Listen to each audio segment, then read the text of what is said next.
This week we're looking broadly at the creative process in terms of white space is not your enemy, and then kind of applying that to how we think about brainstorming and mind mapping and sketchnoting, because you've got to get started somewhere when you're designing. And mind mapping kind of gives you a specific way to lay out your brainstorming. So guess what? Sketchnoting does the same thing too.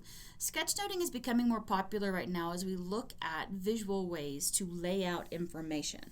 So think about the different ways you like to receive information, because both mind mapping and sketchnoting are very visual, but in different ways.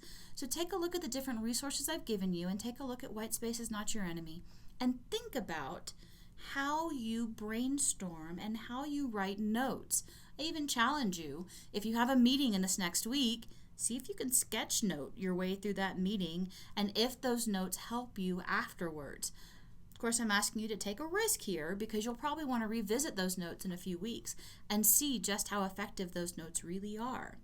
Some things to keep in mind as you work on this week's expectations, which is coming up next. Use the on-screen navigation to access another section of this week's overview.